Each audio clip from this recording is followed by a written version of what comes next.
Perkenalkan, nama saya Mega Sylvia dari Prodi Pendidikan Biologi Fakultas Keguruan dan Ilmu Pendidikan Universitas Kapuas Sinta. Kali ini saya akan membahas tentang sistem reproduksi pada pria. Sebelum memasuki pembahasan lebih lanjut tentang sistem reproduksi pada pria, kita harus mengetahui terlebih dahulu apa itu sistem reproduksi. Nah, sistem reproduksi atau sistem genital adalah sistem organ seks dalam organisme yang bekerja sama untuk tujuan reproduksi seksual.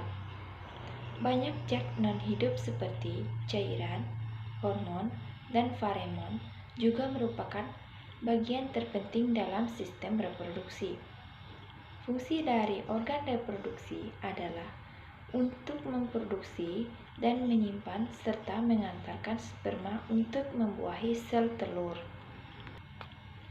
Organ-organ reproduksi pada pria memiliki beberapa macam. Yang pertama, testis, skrotum, epidermis, vas deferens, kelenjar prostat, vesicula seminalis, kandung kemih, kelenjar Koper, penis, dan saluran uretra. Nah, selanjutnya kita akan membahas lebih lanjut tentang fungsi dari organ reproduksi pada pria. Nah, yang pertama kita akan memulai dari testis. Testis adalah memiliki bentuk lonjong berjumlah sepasang yang tersimpan di dalam kantong yang disebut skrotum. Nah, testis ini memiliki dua fungsi. Yang pertama, tempat pembentukan sel kelamin jantan atau spermatozoa. Yang kedua, untuk menghasilkan hormon testosteron. Pembentukan sperma atau spermatogenesis ini terjadi di dalam saluran kecil yang disebut tubulus seminiferus. Nah, tubulus seminiferus ini memiliki susunan. Yang pertama, sel Leydig yang berfungsi untuk penghasilan hormon testosteron. Yang kedua itu sel Sertoli, yaitu menyuplai nutrien saat spermatogenesis, memproduksi dan memfagositosis zat sisa spermatogenesis. Nah, yang kedua itu skrotum. Skrotum ini adalah kantung berkulit tipis yang berfungsi untuk melindungi testis dan mengatur susunan testis agar kondisinya tetap stabil. Dalam skrotum terdapat serat-serat otot yang berasal dari penerusan otot lurik dinding perut yang disebut otot kremaster. Nah, yang ketiga itu ada epidermis. Epidermis adalah saluran panjang berkelok yang keluar dari testis dan masih berada di dalam skrotum. Epidermis ini berfungsi untuk menyimpan sementara spermatozoa, menutrisi atau pematangan spermatozoa.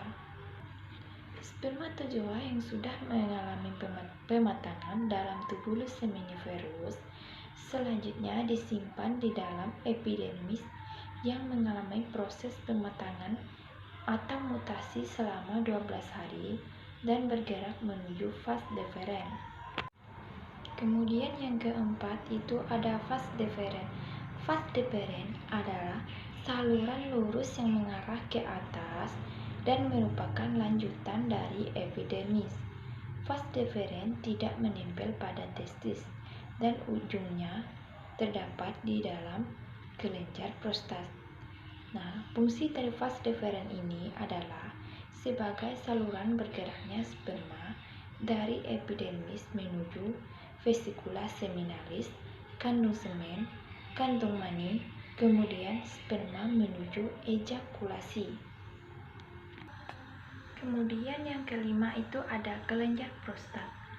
Kelenjar prostat berbentuk bangunan lonjong yang melingkupi uretra dan terletak di bawah kandung kemih. Hasil sekresi dari kelenjar prostat adalah asam sitrat dan asam fosfatase. Asam sitrat berfungsi mencairkan kembali semen yang telah mengalami koagulasi. Selain itu, asam sitrat juga berfungsi memelihara keseimbangan osmotik, sehingga keseimbangan asam basa bisa terjaga.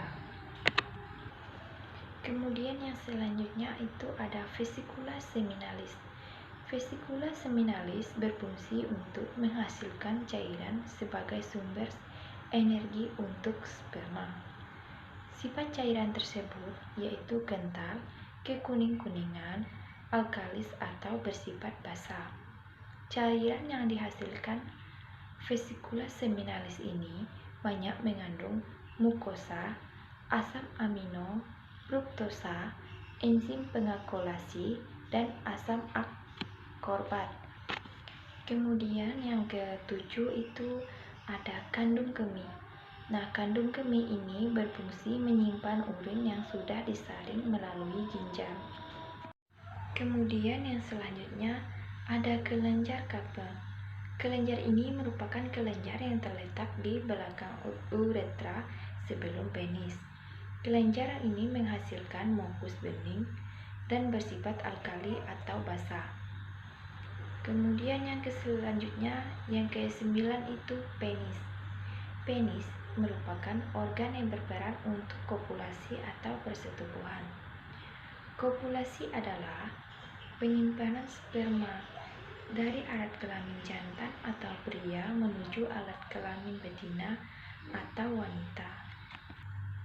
Secara struktural, penis ini tersusun atas 3 rongga yang berisi jaringan erektil yang mirip spons. 2 rongga terletak di bagian atas dinamakan corpus cavernosa, sedangkan rongga yang berada di bawah corpus cavernosa disebut corpus spongiosum. Kemudian di bagian ujung penis terdapat bagian yang dinamakan kepala penis. Kepala penis ini tertutup oleh lipatan kulit yang disebut prepucium.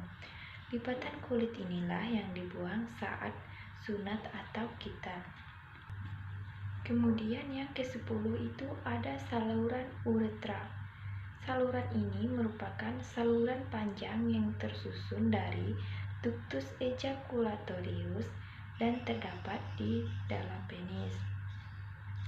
Uretra berfungsi untuk mengeluarkan urin dari ginjal. Dalam kondisi normal, uretra cukup besar sehingga urin dapat dikeluarkan secara tuntas.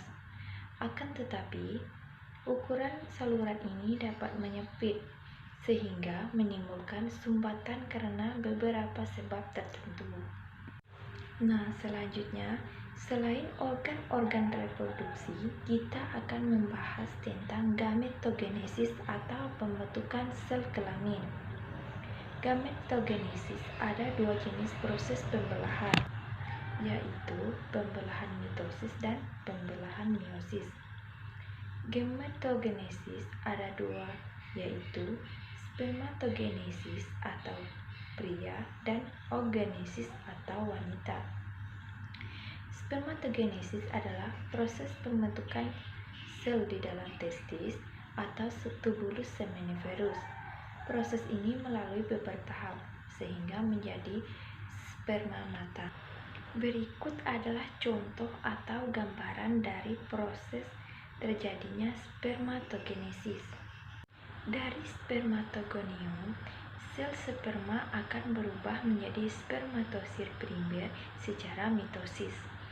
Selanjutnya, spermatosit primer membelah secara meiosis menjadi spermatosit sekunder yang berukuran sama. Melalui tahapan meiosis kedua, spermatosit sekunder membelah diri lagi menjadi 4 spermatid yang sama bentuk dan sama ukuran. Spermatid merupakan tahap terakhir sebelum akhirnya berubah menjadi sel sperma yang matang atau spermatozoa, dan setiap dikeluarkan bersama dengan air mani ketika seorang pria mengalami ejakulasi. Kemudian, sperma yang sudah matang memiliki kepala lonjong dan datar serta ekor yang bergelombang.